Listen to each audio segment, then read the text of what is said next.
Mga kababayan, hindi pababayaan. Kahit anong oras, kahit anong panahon, sa sakuna at krisis, may tol kang maaasahan. Usapang tol, usapang tol. Senador Francis Tolentino, Senador Francis Tolentino, tol ng bawat Pilipino. Trabaho baka mo, tutok lang dito sa Usapang Tol. Usapang Tol, Usapang Tol. Senador Francis Tolentino, Senador Francis Tolentino, tol ng bawat Pilipino. Magandang umaga Luzon, Visayas at Mindanao. Magandang maulang Martes na umaga po sa inyong lahat. Ngayon po ay araw ng Martes, ika-28 sa buwang ito ng Mayo taong 2024. Ako pong muli ang inyong lingkod, Cecil Villarosa, para sa isa na namang edisyon ng programang Usapang Tol. At naku, malakas yung ulan sa area ng Quezon City at maging sa ilang area ng Rizal. No? Kaya naman, abiso po doon sa mga motorista na alalay lang sa pagmamaneho dahil madulas po ang kalsada, makulimlim din po ang kalangitan kahit po dito sa lungsod ng Pasig. At kaugnay po ng lagay ng panahon at kung nasaan na ba, ano na ba ang galaw ngayon ng Bagyong Agho. Nasa linya po ng ating komunikasyon si Sir Dan Villamil ng Pag-asa. Good morning po sa ating mga tagapakinig dito sa DWIZ. Yung latest location po natin kay Bagyong Agho.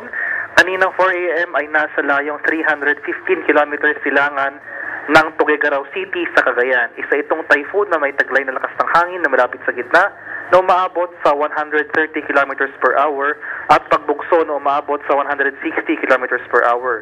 Patuloy ang paggalaw nito northeastward sa bilis na 15 kilometers per hour. Ngayong umaga, wala nang nakataas na tropical cyclone wind signal sa namang bahagi ng ating bansa. At malabo na rin o hindi na natin inaasahan na magdudulot pa ito ng mga malalakas na pagulan sa any part of our country. Gayunpaman, dahil sa epekto ng southwesterly wind flow, asahan pa rin natin ang mataas na tsansa ng mga kaulapan na may mga kalat-kalat na pagulan, pagkulog at pagkidlat sa western section ng ating bansa dito sa mga areas ng Western Visayas, Palawan, Occidental Mindoro, Bataan, at sa Zambales. Dito naman sa Metro Manila and the rest of the country, asahan naman natin yung mga tsansa ng biglaan at panandali ang buhos ng ulan na dulot ng localized thunderstorms. So, sa kalagay ng thunderstorm ating karagatan, wala na nakataas na gale warning sa anumang baybay na ating kapuluan. Ngunit iba yung pag-ingat pa rin sa ating mga kababayan na maglalayag, particular dito sa eastern section ng Luzon, dahil posible pa rin dyan ang katamtaman hanggang sa malong karagatan. So, Dan? Yes po, ma'am. Dan, so itong nararanasan nating pag-ulan dito sa Metro Manila, ito ay sanhi pala ng thunderstorm. Yes po, ma'am. So, panandalian naman po yung mga pag-ulan na ito. Inaasahan natin na throughout the rest of the day ay mas magiging maliwalas ang ating panahon. Pero asahan pa rin po ulit natin yung mga tsansa ng late afternoon showers hanggang sa evening po. At ang Bagyong Agho ay patuloy na kumikilos palayo ng bansa. Opo, so palayo na po ito ng ating bansa and wala na po itong direct effect sa ating anong bahagi pa ng ating kalupaan. So yung mga wala na siya, hindi na siya nagdudulot ng pag-ulan sa alinong bahagi ng bansa. Hindi na po ito nagdudulot ng pag-ulan. Itong southwesterly wind flow na po o yung hanging panimula ng habagat yung nagdudulot ng mga pag-ulan sa western side ng ating bansa. Tayo, Dan, ay nasa transition period pala. Yes po, transition period po from dry season to rainy season. So ito pong southwesterly wind flow, kasi po yung habagat po kasi yung terminology natin dyan, southwest monsoon. So kumbaga bago po mag-southwest monsoon ay umiiral na po yung southwesterly wind flow. So ito po yung dahilan kung bakit mas madalas na po yung mga pagulan natin sa western side ng ating bansa. Okay, maraming salamat, Sir Dan. Maraming salamat po, magandang umaga. Yan po si Sir Dan Villamil ng Pag-asa. At wala na pala yung wala na yung binawi na yung mga storm signal na umiiral at patuloy na kumikilos ang bagyo palayo ng bansa. At syempre po, yung mga gusto mag-participate sa atin pong programa ngayong araw, pwede po kayo magpadala ng mensahe sa Facebook account ng DWIZ 882 o kaya po sa aming hotline 8470-1750 hanggang 54 o kaya po sa aming text line 0999-376-6768. Makakasama natin syempre maya-maya lamang po. Wala pong iba kundi ang tol ng bawat Pilipino, Senator Francis Tol Tolentino. Ang kagandahan po, dito po sa naranasan nating mga pag-ulan, bahagya pong tumaas yung antas ng tubig sa mga dam. Ito yung binabanggit ni Senator Tol. Nung mga nakaraang araw, ina-anticipate niya na magkakaroon ng positibong epekto sa mga dam. Itong mga nararanasan na nating mga pag-ulan, itong mga nakalipas na araw at linggo. At batay po sa datos ng Pag-asa, nadagdagan po ng halos 1 metro yung antas po ng tubig sa Angat. Nasa 179.79 meters na yung tubig sa Angat Dam. Mas mataas po yan kumpara sa 178.8 na antas nito ng sinundang araw. Gayunman, nananatili pa rin po yan na mas mababa sa minimum operating level na 180 meters. Yun pong ilang mga dam sa Luzon na dagdagan din po ng antas ng tubig. At yan nga po ay kasunod ng mga pag-ulan na ating naranasan nitong mga nakaraang araw, partikular na nga ng tumama itong bagyong Aghon sa bansa. Samantala, puntahan na po natin ang ating mga headlines.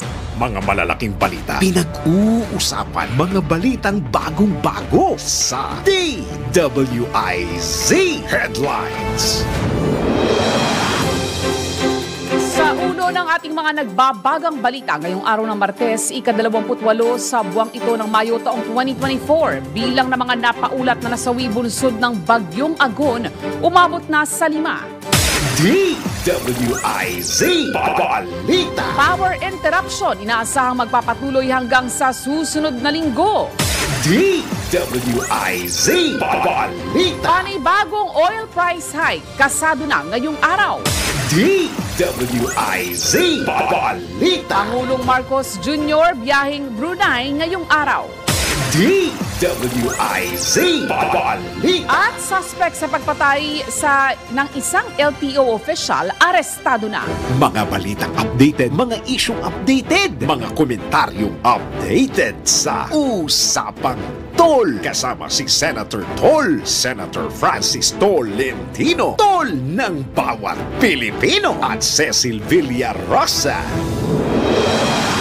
At ngayon sa detalye ng ating mga balita, wala pang kumpirmadong casualty sa paggagupit ng bagyong Aghon. Yan po iniulat ni OCD spokesperson Director Edgar Posadas sa panayam ng DWIZ. Ayon sa OCD official, patuloy pa nilang inaalam kung mayroong kaugnayan sa bagyo ang napaulat na 5 nasawi sa Calabarzon at Region 10. Officially po, wala pa po. Pero pong mga nai-report sa atin na meron pong isang bata sa Calabarzon, no? Meron pong isang male na victim allegedly sa Region 10 at saka 3 po sa Calabarzon. But these are all for verification pa, sir, kasi hindi pa po tayo sigurado kung ito po ay talagang attributable sa bagyong Aghon.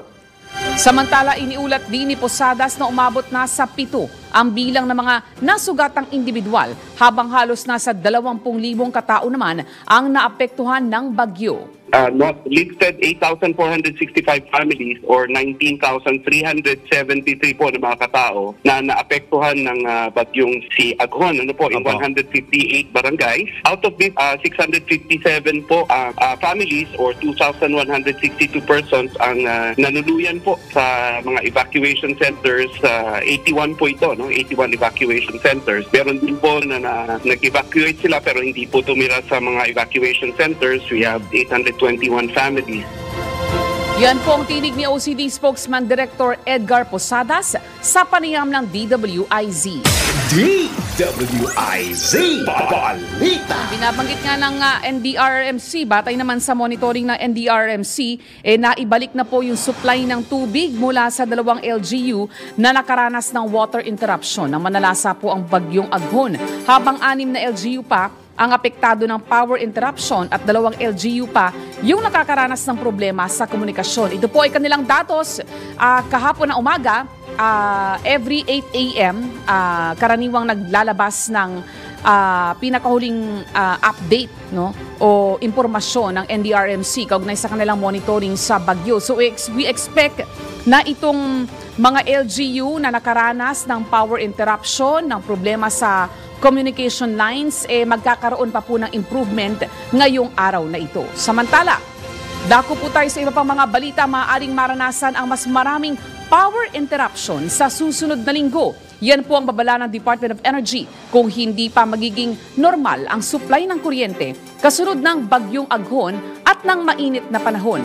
Ayon kay Energy Undersecretary Rowena Guevara, mapapasailalim muli ang mga grid sa red alert status kung hindi gagana ang mga plantang apektado ng bagyo. Dagdag pa ng DOE, 9 na planta sa Luzon grid ang naapektuhan ng bagyong Aghon na nagpalala sa supply ng kuryente na resulta ng pagbagsak ng mga naunang power plant. Kaugnay nito, 23 planta sa Luzon ang biglaang pumalya at umaandar sa mababang kapasidad.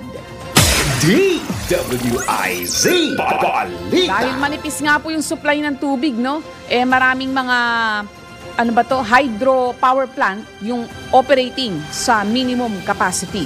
Samantala, umarangkada na po ang panibagong dagdag presyo sa mga produktong petrolyo. Ayon sa mga kumpanya na langis, 40 centavos ang itinaas ng presyo ng kada litro ng diesel at gasolina, habang 30 centavos naman ang price hike sa kada litro ng kerosene. Unang ipinatupad ng mga kumpanyang Chevron Philippines Incorporated, Shell Pilipinas at Petrogas ang price adjustment kaninang alas 6 ng umaga, habang magkakaroon naman ng kaparehong oil price hike ang clean fuel mamayang alas 4:01 ng hapon. Paliwanag po ni Assistant Director Rodela Romero ng Oil Industry Management Bureau ng Department of Energy. Yan po ay dahil sa geopolitical issue sa Middle East at paghina ng piso kontra dolyar. DWIZ Balita. Tutulak patungo ng Brunei ngayong araw si Pangulong Ferdinand Marcos Jr.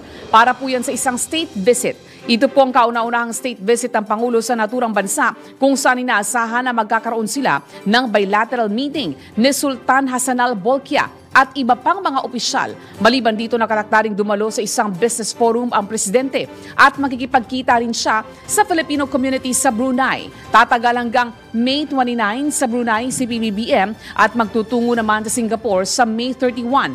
Kasunod na imbitasyon ni dating Singapore Prime Minister Lee Hsien Loong. Inaasahan namang magkasalita rin ng Pangulo sa 2024 International Institute for Strategic Studies Shangri-La Dialogue 2024 na nakasentro sa mga usaping pangseguridad hindi lamang sa rehiyon kundi sa buong mundo. DWIZ Balita. Natimbog na ng Quezon City Police ang suspect sa pamaril at pagpatay sa hepe ng Land Transportation Office Registration Section. Ayon kay Philippine National Police spokesperson Colonel Jean Fajardo, naaresto ang suspect na si alias Danny sa pagpatay kay Registration Section Chief Mercedita Gutierrez ng LTO Central Office Quezon City noong Sabado sa Barangay Batasan. Kabilang sa inimbestigahan ng mga otoridad ay kung may kinalaman sa trabaho ni Registration Section Chief Gutierrez ang krimen at kung may natanggap ang biktima na banta sa kanyang buhay. Kaugnay nito, inaalam din ng mga pulis kung may kasabwat ang suspect sa pagpatay kay Gutierrez. Samantala, itinanggi ng suspect ang mga paratang laban sa kanya habang inihahanda na ng Quezon City Police District ang reklamong murder laban sa Saralin. DWIZ Balita. Tanggap po tayo ng pag-uulat mula sa labas ng himpilan. Ang BBM tiniyak na hindi magkakaroon ng underspending ngayong taon. Ang report mula kay Patrol No. 13, Gilbert Perdes. Siniguro ni Department of Budget and Management Secretary Amena Pangandama na hindi magkakaroon ng underspending ngayong taon na anyay bunga na rin ng mga pagbabagong ginawa upang mapabuti ang paggasta at paglalabas ng pondo ng gobyerno. Sa 2024 Philippine Economic Briefing sa lungsod ng Pasay, ipinagmalaki ni Pangandama ang mahakbang na ginawa ng DBM upang maiwasan daw ang muling pagkakaroon ng underspending na naranasan ng bansa noong unang bahagi ng nakarang taon. Ayon kay Pangandaman, kasama sa General Appropriations Acts ng 2024 ang probisyon para sa maagang procurement na nagpapahintulot naman sa mga ahensya ng gobyerno na simulan ng mas maagang bidding ng kanilang mga proyekto. Dagdag pa ni Pangandaman, ang mga ahensya ng gobyerno ay naglaan ng pondo para sa digitalization na magpapataas ng kahusayan sa paggasta at pagpapatupad ng mga programa ng pamahalaan. Sinabi pa ng kalihim na noong Enero pa lamang ngayong taon ay naipalabas na ng DBM sa mga ahensya ng gobyerno ang higit 80% ng budget para sa taong kasalukuyan. Patrol 13, Gilbert Perdes para sa Himpilang May Todong Lakas. DWIZ, nagbabalita ng tama, naglilingkod ng tama. DWIZ Balita. Ito yung binabanggit natin kanina, yung iba pang mga dam sa Luzon na nadagdagan po ang umangat yung antas ng water level. Bukod po sa Angat Dam na nadagdagan po ng halos 1 metro. Tumaas ng halos 1 metro ang water level. Yung din pong tubig sa Ipo Dam, nadagdagan ng 16 centimeters. Lamesa Dam umangat ng 20 centimeters. Ang Binga at Kaliraya Dams na parehong higit 1 metro naman ang itinaas. At yung 13 centimeter at yung tubig sa Pantabangan Dam, 13 sentimetro naman yung itinaas ng antas ng tubig. Yun nga lang, yung antas ng tubig sa Angat, nananatili pa rin po yan na below minimum operating level na 180 meters. Kung magpapatuloy pa yung mga pag-ulan, we expect na maaabot yung 180 meters na water level sa Angat. Lalo pat kahapon, may ang binabanggit ng Pag-asa, kung mamimit yung criteria na 5 araw na sunod-sunod na pag-ulan at papasok pa yung hanging habagat, posible ang deklarasyon ng panahon ng tag-ulan. Samantala po, tanggap pa tayo muli ng pag-uulat mula sa labas ng himpilan.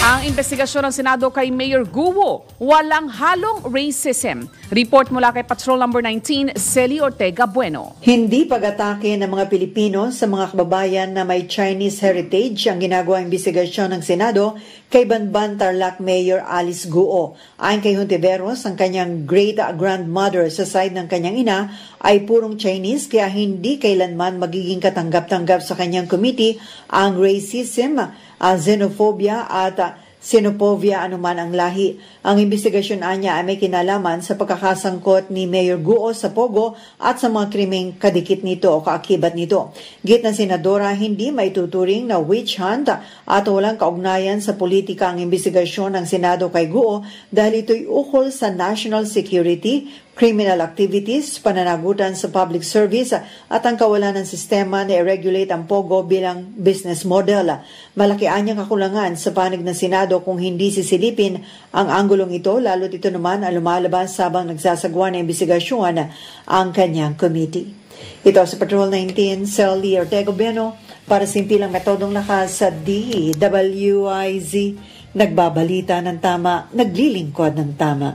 DWIZ Balita. Maraming salamat sa report mong yan, Celi Ortega Bueno. Samantala, magbabalik po ang programang Usapang Tol, ang oras sa buong Pilipinas. Ang oras sa buong Pilipinas ganap ng 6:23 ng umaga. Mga balitang updated, mga isyong updated, mga komentaryong updated sa Usapang Tol. Kasama si Senator Tol, Senator Francis Tolentino, Tol ng bawat Pilipino, at Cecil Villarosa. Senador Francis Tolentino, Senador Francis Tolentino, tol ng bawat Pilipino, tol ng bawat Pilipino. Nagbabalik po ang programang Usapang Tol at eto na, alamin naman natin, kamustahin naman natin yung ating mga kababayan abroad dahil ngayon po ay araw ng Martes. Inilalaan po natin ang araw na ito para nga po sa ating mga kababayang OFW. At kaugnay po niyan ang ating regular correspondent sa Europa, si Sir Dick Villanueva. Makakasama po natin ngayong umaga live via Zoom. Good morning po, Sir Dick. Good morning, Cecil, at saka good morning, Sentol. Kamusta ang lagay ng panahon? Kamusta ang lagay ng panahon dyan, Dick? Dito malakas ang ulan ang lakas pa ng kulog. Nag-uulan itong mga nakaraang araw dyan sa Paris. Kamusta naman? Dito paambon-ambon at 11 degrees Celsius yung temperature. Mainit na to para sa amin ng 11 degrees. Talaga ba? 11 degrees mainit na? Yeah. Kasi nag-uumpisa na yung yung patapos ng ang springtime dahil next month is summer na, June Summer 21. naman. Yeah, okay. Ngayong umaga, Cecil, may pag-uusapan tayo sa yung rebulto ng ating bayani na si Jose Rizal sa kanyang plaza sa 9th District ng Paris, na kung saan nababahala ang mga kababayan natin sa Paris dahil yung walang tigil na paglapastangan sa kanyang rebulto, nandiyan na suotan ng damit ng babae, gagawing comic superhero, ganon, susuotan ng jacket at kung ano-ano pang mga lalagyan ng bonnet. May rebulto dyan si Jose Rizal sa Paris mismo. Yes, may rebulto siya rito kasi ayun. kung para sa kaalaman ng ating mga kababayan, dito si Rizal nag-aral ng eye surgeon nung 1883 at dito rin niya tinapos yung pagsusulat niya ng nobela niyang Il Filibusterismo noong 1891 bago siya tumulak sa Alemanya. Ayun, nung June 23 last year, yung unveiling ng kanyang yung bas-relief, yung busto niya, na dinaluhan niya ng mayor ng 9th District ng Paris at saka ng ating ambassador. Subalit pagkatapos nung unveiling na yan, kung ano-ano ng mga ginawang yung vandalism na ginagawa sa kanya, sinusuotan ng mga damit, sinusuotan ng kung ano-ano mga... Sino kaya ang may kagagawan? Ayon dyan sa kasi ang katabi niyang Cecil dyan sa likod niya is yung restaurant. Yung restaurant. Sabi, nakikita daw, naglalagay daw niya yung mga homeless. Homeless na, yung mga, siguro mga nagiinuman ngayon. So, agad naman lalagyan pa ng maskara. Ayun. Yeah, nakaalungkot nga eh. Yun nga, agad naman nagpadala ng mensahe ang programang Usapang Tol kay Ambassador Juniver Mahilom West kung may ginagawa ba silang hakbang ukol dito. Ayon kay Ambassador West, nagpadala na sila ng sulat sa munisipalidad ng 9th District ng Paris at agad naman itong umaksyon para ma-maintain ang dignity ng monumento. Yes. Gagwardyahan yata ng ng parang saluneta, lalagyan ng pulis para mabantayan. Pero alam mo, Dick, yung rebulto. Dito sa Pilipinas, alam mo, may mga homeless tayo mga kababayan. Yung iba nga dyan din sa mga area na may mga rebulto minsan nananatili. Pero alam mo, wala kang makikitang ganyan na lumalapastangan sa mga rebulto. Wala kang makikita Nakakalungkot nga dahil nga... O baka dahil hindi nila kababayan, ganun ba yun, Dick? Yung rebulto? Hindi naman siguro, Ay, hindi. Kasi lahat ng mga nakatira dyan sa tabi dyan, minsan nga binabantayan ng mga kababayan. Alam mo, kung minsan nilalagyan ng lipstick, nilalagyan ng yung kung anong mga ginagawa ng mga kababayan natin dyan na talagang yung, siyempre, bilang isang Pilipino, yung mga malalapit na nakatira dyan, tinatanggalan nila yung nililinisan nila. Nagdadala sila ng mga products para tanggalin yung makeup, tatanggalin yung lipstick.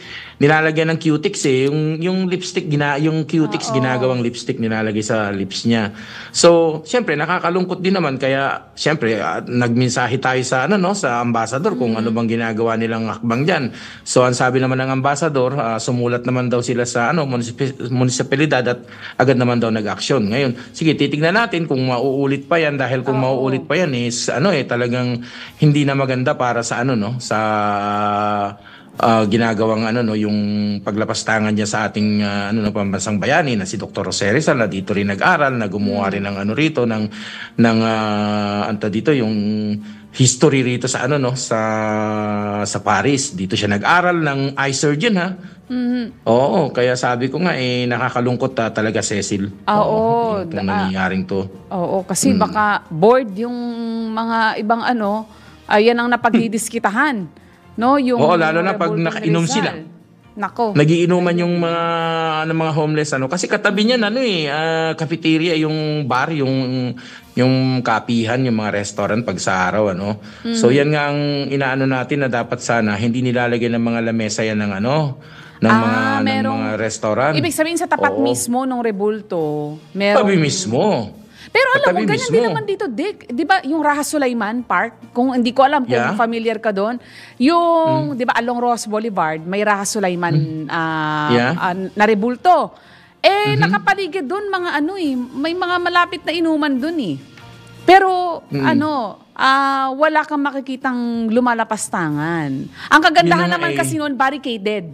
Nakabarikada. Yun lang. Yun. Kasi ito nga ang hinihiling nga namin kasi ako isa rin ako member ng Knights of Rizal dito sa Paris. So ang hinihiling namin dapat sana yung tataasan, yung hindi kayang abutin ng kasi lang yan mas mataas pa ang tao diyan sa rebulto na yan. Kaya nag-aalala kami baka bukas makalawa. Kasi yung parang yung bronze yan, baka bigla na lang paluin yan.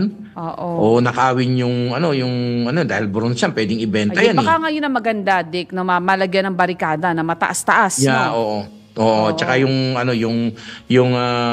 dito bakod para ayun, hindi bakuran. Yan, dapat maganda bakuran. Para hindi na mauulit yung paglapastangan dyan sa rebulto ni Jose Rizal. Ayun. Ayan, okay. Maraming salamat sa iyo, Sentol, at saka salamat, Dick, sa Cecil. sa history trivia mo. Maraming salamat Ikako sa history trivia mo. Maraming salamat din sa sa ating mga tagapakinig, sa ating mga nanonood worldwide at napapanood tayo dito. Alam mo, Cecil, pinapanood na tayo rito sa Paris dahil mayroon na tayong updates. Kaya shout out sa lahat ng mga nakikinig at mga nanonood sa Paris. Talagang sinishare na nila itong programa natin. Yung mga at antabayanan nila dyan si Sentol. Pupunta dyan si Sentol bago mag-Olympics. Diba sa July. Ayan. Next week, Cecil, ipapakita ko sa inyo yung mga tapos na mga venue ng ng Olympics dito ipapakita ko sa inyo, kukunan natin ng video yan itong week na to at next week ipapapanood natin sa kanila para makita nila ang ganda. Olympics fever na kasi 'di ba 1 month leading to Olympics. Oo, yan. Dito nagdadatingan na. Maraming salamat, Dick. At yan na lang muna ang aking balita muna po dito sa Paris, France. Ito po si Dick Villanueva, nagbabalita ng tama, naglilingkod ng tama sa DWIC 882.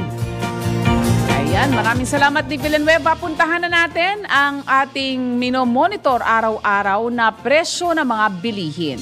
Kailangan malaman mo na ang mga presyo sa labas sa Palengke Report.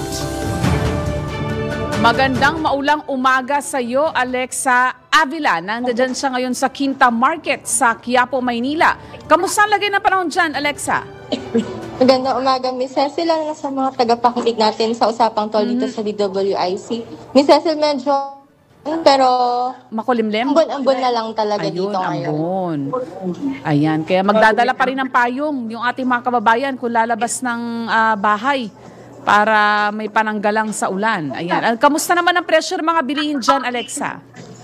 Sa gulay, ang sibuyas ay nasa 100 piso per kilo. Ang bawang 140, patatas 120, kamatis 80, ang carrots nasa 90, luya 240, ang sayote ay nasa 80 rin, ang ampalaya ay nasa 130, bell pepper 320 at ang bagyo pecha ay nasa 80. Pagdating naman sa karne, ang pork chop ay nasa 360, lomo at liempo ay nasa 380, buto-buto 320 at ang atay ay nasa 200. Ang manok naman per kilo ay nasa 190. Yung isda, galunggong 200, pati na rin yung bangus, tilapia 120, bisugo 300 pesos per kilo. Miss Cecil? Anong sabi, Alexa, nagtaas ba yung presyo ng mga bilihin? Dahil sa nagdaang bagyo, Miss Cecil, nagtaas ng kaunti daw yung presyo dito sa Quinta Market. Ayun, oo nga. Kasi normally, pagka ganyan may bagyo, Alexa, hirap yung transportasyon. Yun. Normally, at kung may mga pananim pa na naapektuhan, yan ang inaasahan nating nagiging resulta. Anyway, Alexa, sino ang maswerteng tumanggap ng Sentol token ngayong umagang ito? Kasama ko po si Kim Gone. Tindera po siya ng mga isda dito sa Quinta Market. Ayan. Good morning po, Ma'am Kim. Ayan. Morning po. Ayun, ako, ang ganda naman ng bungod niyo sa umaga. Kamusta naman po, Ma'am Kim? Kamusta Mabuti ho? po. Ayun. Mabuti pa rin po, kahit na nag-uulan. Kamusta po ang inyong benta?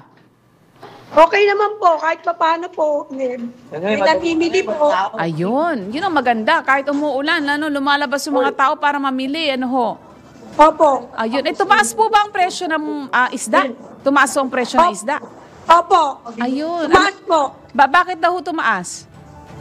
Pag ganyan po umuulan, tumataas po talaga kasi mahirap pong manghuli po sa mga mangingisda po. May nahihirapan po silang Pumalaot. manghuli ng isda kasi po malamig. Pag umuulan po.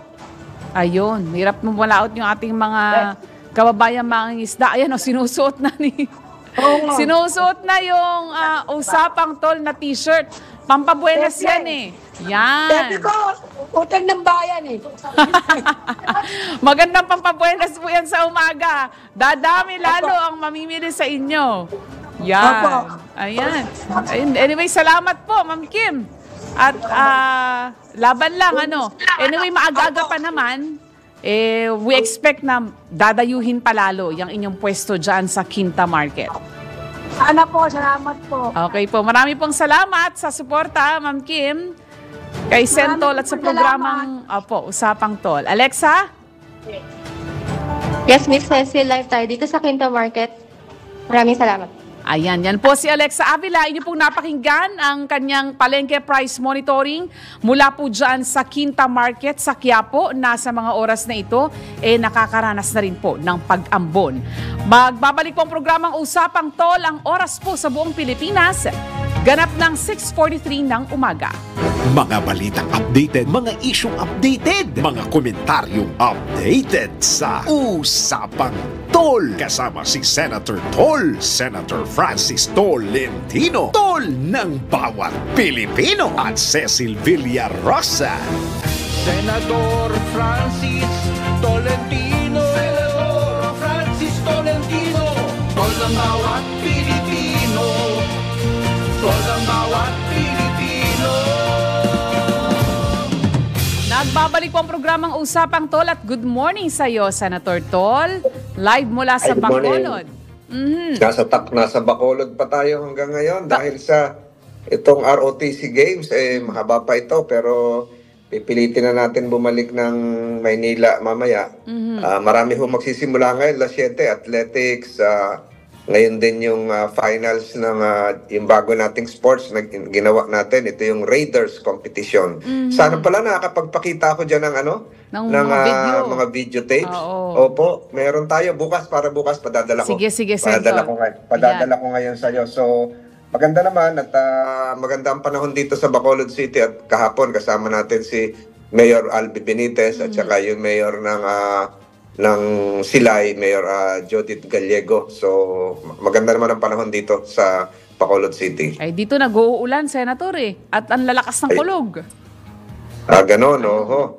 Transition. At yung binabanggit mo pala, Sentol, tumaas na nga yung tubig sa mga dam. Ayun, magandang balita yon kasi yun ang kailangan natin, yung water level ng mga dams ay tumaas para sa water supply po natin. Ayun. Sentol, kaugnay pa rin nung pananalasa ng bagyong Aghon sa bansa, makakapanayan po natin ngayong umaga si Batangas Provincial Disaster Risk Reduction and Management Officer, si Doc Amor Calayan. Magandang umaga po. Doc Amor, good morning po. Yes, good morning po. Good morning po, Ma'am, and Senator Tolentino. Good morning po. Good morning, Ma'am. Apo. Ma'am, assessment, ma'am, dun sa naging pagdaan ng bagyong Amor dyan po sa Batangas. I would like to say and thank you for giving us the opportunity para ma-heard naman po kung ano po ang nangyari dito sa Batangas at mapagpalang araw po sa ating lahat. For the effect po ng bagyo, as of our data gathering yesterday, may total po tayo na 189 families covering 2,615 individuals affected in 23 barangays of Batangas Province po. sa inside evacuation center po namin, na alam po namin na unti-unti na po namang nakabalik sa kanila sapagkat gumanda na po ang panahon. Nagkaroon po tayo ng 119 families or 363 persons current na napatira sa ating mga 11 evacuation center sa iba't ibang lugar po. Meron po tayong daan or bridge na medyo napasarado po, and eventually siguro ngayong araw na ito ay makikita natin na baka mabuksan na sapagkat malaki na po ang naihupa ng tubig at medyo sumikat na po ang ating haring araw kahapon. Sa Barangay Kalaka po ay nagkaroon po sila ng suspension or deferment ng pagpapadaan sapagkat binaha po talaga in Barangay Road between Barangay Sinisian and Puting Bato East. Sa ibaan po, Dakatandala Spillway at sa Rosario po, Maalas-As Bypass Bridge po. Ano po, Direktor, ang pinakamalaking damage na bayan sa Batangas? Sa ngayon po ay, Senator, sa ngayon, we are still in the process of validating it all.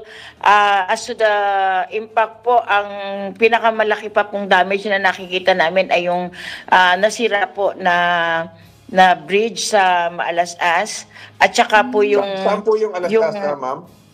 Maalas-As Bypass Bridge po yung sa Rosario. Rosario. At ngayon po ay tinitingnan po ng ating sa Provincial Engineering Office kung ano po ang magagawa sapagkat medyo yung pong bridge ay talagang hindi madaanan at gumagalaw na po. So, nagkaroon po siguro ng pagtama sa lakas ng hangin at ng tubig dun sa isang parte ng sa structure. Bukod po dun sa Rosario, yun naman pong naapektuhan yung mga tahanan, yung mga kababayan natin. Bukod po dun sa infrastructure po yun. Yung anong bayan naman po? Ang mga bayan po na anuhan po natin, nakita po natin na sa mga families po natin, meron tayo sa Kalaka, meron po tayo sa Mabini, meron sa Santo Tomas, sa Tanawan, sa Padre Garcia, Rosario, isa lang naman po yung barangay na may 8 pamilya. Sa San Juan po, meron po tayong 72 na persons or individuals. Sa Taisan, 4 lamang. Sa Batangas City po, medyo marami, 2,159 po with 6 barangays and 77 families. Ayun. Sa ano po, yung mga bayan po ng yung mga bayan po ng San Pascual, wala po 'yon, hindi po kasama? Wala naman pong masyadong na-devastate o totally nag-evacuate tayo sa San Pascual. Sa Malbar as per report. Sa Malbar sa po, San Pascual po. Sa Malbar po, wala din po. Wala. So, mostly itong area na magkakatabi, itong malapit kasi sa Quezon, itong Padre Garcia, ito yung mga nabanggit yung ibang bayan. Padre Garcia, Rosario, San Juan. Ang medyo nagkaroon lang po ng hindi naman po totally devastated at hindi naman po critical ay yung pong pagpapa-evacuate namin ng mga pasyente sa San Juan District Hospital kasi medyo binaha po yun. Kaya po manarapat po natin na bago pa lumaki ang tubig ay amin pong ini-evacuate na ang pasyente kasi medyo mababa ang tayo ng hospital. Actually, as per our assessment naman po, basta lumaki na po yung tubig doon at bumaha na sa karsada, inililikas na natin ang ating mga pasyente so that necessary support, assistance, and management may be applied para hindi na po magkaroon ng detrimental effect. Ang bawan po, walang masyado, no? Opo. Awa naman po ng Diyos ay ang spared po talaga din ang bawan. Okay, so ngayon ay medyo tila na at yung ating mga kababayan ay talagang pinipilit nang bumalik sa normal ang kanilang pamumuhay. Cecil, meron kang tanong kay ma'am? Anong kamusta po ang lagay ng panahon dyan ngayon, Dr. Amor? Okay naman po, mainit na po, maaga pa po ay sumilay na ang ating haring araw. Kung magkaroon man ng pag-ulan ay panakanakang pag-ambon lang po. Ayun. At yung damage sa agriculture? Meron na rin po ba kayong estimate, ma'am? Wala pa po kaming, still has to be validated Apo. ang sa amin pong damage sa agriculture dahil po kahapon po habang nagsasagawa ng RD na ang OCD4, ang atin pong Regional Office 4, kami naman po ay nagva-validate ng result. Wala pa po kami official na maibigay sapagkat hindi all things are to be validated pa po. Apo. So, but then, as per initial assessment, wala naman pong masyadong naulit tungkol sa damage sa agriculture, but it has to be validated pa rin po. Opo. Kasi kakadamage lang po ng tagtuyot, tapos na naman po tayo sa tag-ulan. Di pa tayo nakakabangon eh. Opo. Yung pong ayuda sa ating mga kababayan na naapektuhan ay napaabot na naman po sila, Dr. Calayan? Opo naman, awa naman po ng ating at pagpapala po ng ating gobernador dahil sabi nga ni Governor Mandanas, walang maiiwan sa Batangas. So talagang kami po ay kahit sa kasagsagan ay talagang namigay po kami ng amin pong mga ayuda. And as we have noted, we have given a total of 72,000 cost of food assistance, sa lalo na doon po sa San Juan, kung saan nagkaroon tayo ng mga nailikas galing po sa hospital. Okay. Alright, marami pong salamat. Ay, maraming salamat, Director. Maraming salamat. At sana po ay maka-recover kaagad ang ating mga kababayan dyan sa Batangas. At ako naman po papunta rin dyan. Nililista ko habang nagsasalita si Director. Nililista ko itong mga bayan na nasa talaan ko ngayon. Batangas City, 2,159 families affected, 6 barangays. Nililista ko po lahat paging itong sa Padre Garcia at sa Taisan. Cecil, meron ka bang Ayun. Salamat po, Director. Marami pong salamat, Director Calayan. Yes, maraming salamat din po. Mag-ingat po tayong lahat. Yes. Salamat po at mabuhay kayo. Thank you po. Yan po si Dr. Amor Calayan ng PDRMO ng Batangas. O nga pala, pagdating sa disaster response, Sentol, yan ang isa rin sa mga tinutukan mo, lalo na nung panahon mo as MMDA chairman. Saka karatig bayan ko lang itong Batangas. Tika Batangas din kami. Tika Tanawan kami, Cecil. Oo nga pala, Sentol. Ayan. So, patuloy lang kumikilos pala yun ng... Kamag-anak ko nga yung mayor ng Santo Tomas Ayun. Tolentino po yun. Ayun. Kumikilos na pala yun ng Pilipinas, Sentol, yung bagyo. At ang binabanggit ng Pag-asa, Sentol, nasa transition period na raw tayo ng pagpasok Salamat ng Salamat. Palengke report na ba tayo, Cecil? Nakatapos na tayo ng palengke report kanina, Sentol. Nawala ako. Yun, kasi kahapon medyo kinapos tayo ng oras kay Alexa. Kaya binigyan natin ng mas mahabang oras siya ngayon kanina. Ayun. Opo. So ngayon ay papunta ka na sa iyong panalangin, Cecil? Yes, Sentol. Pero maaga ka pa ng konti, Sentol. We expect, Sentol, na yung ROTC Games magtatagal po hanggang kailan? Ito ay hanggang June 1. Hanggang June 1. Hanggang weekend pala. Oo. Marami kasi ito Ang daming events. At saka qualifications bago makarating ng semifinals, bago championship sila. Ang daming kasali. Kahapon yung sepak takraw. Hindi ko naman kabisado rin. Pero napakaganda pala nung sports na yon. At ngayon nga po, magsisimula naman ang kickboxing at ang chess. Ngayon, doon mismo sa lobby ng City Hall na ng Bacolod City, yung chess. Ayun. Pero yung mga combat sports ay nasa iba't ibang malls sa Bacolod. Nandun sa lobby ng yung maluluwag na lugar sa iba't ibang malls dito sa Bacolod City. Yan ay Visayas Leg, Sentol. Magkakaroon ba ng parang nationwide meet? O national meet? Meron pa. Sa Cavite na yon, yung national championship na yun. Mananalo sa Visayas, mananalo sa Zamboanga City, Mindanao, lahat yun magtitipon-tipon naman sa Cavite para sa National Championship. Meron pa Luzon Leg. May Luzon Leg pa. Meron pa. Ito na yung mga Ilocos Region, Region 4A, Region 4B, bukod yung NCR. Meron pang NCR. Ayun. At kailan magaganap yung national competition, yung national games? Siguro ito, papasok na ito ng latter part of August o September, latter part of August ata. Ba, makikipagsabayan sa Olympics Oo, sasabay ito sa Olympics. Pero nandito lahat ang nagko-cover nito, mga referees, mga umpires, lahat po ng national umpires natin. So, ang standard nito mataas. So, makikita mo yung mga referees sa boxing, kung ano yung nakikita nyo sa yung mga pinapadala natin sa Southeast Asian Games, lahat, etc. Ganon din sa swimming. Nagsimula na yung swimming kahapon. Yung mga officials dito na in charge, yun din pinadadala natin sa Asian Games. So, yung level nito, national, yung Philippine Sports Commission talaga nakatutok. Ayun, yan. Anyway, salamat Sentol sa very descriptive update. Anyway, bigyan daan po muna natin itong mahalagang mensahe mula po kay Sir D. Edgard Cabangon, ang chairman po ng Aliw Broadcasting Corporation. Good news! Each day, the Lord gives us new blessings, new challenges, and many reasons to be thankful. May you always be excited every day to receive His grace and love. God loves you. Think good, thank God, thank God. Have a great day ahead. God bless you. Have a great day ahead po sa lahat. Ito po si Senator Tolentino. Nandito pa rin tayo ngayon sa Bacolod City para tumutok po sa ROTC Games Visayas Leg 2024. Magandang umaga po at salamat po sa mga sumubaybay sa Usapang Tol. Magkita-kita po muli tayo bukas. Ako naman po ang inyong lingkod, Cecil Villarosa, ang tabayanan ng susunod na programang Pasada Balita kasama si Kuyang Johnny Bañez.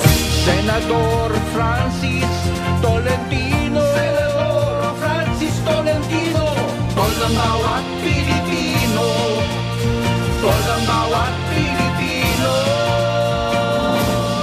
Trabaho ba ang hanap mo? Mga isyung napapanahon, opinyon at diskusyon, turismo, negosyo, isang oras na hitik sa impormasyon. Ang bawat umaga mo, magbabago sa Usapang Tol. Kasama sina Senator Francis Tol Tolentino at Cecil Villarosa. Lunes hanggang Biyernes, alas 6 ng umaga, dito lang sa DWIZ. Nagbabalita ng tama, naglilingkod ng tama. Tol ng bawat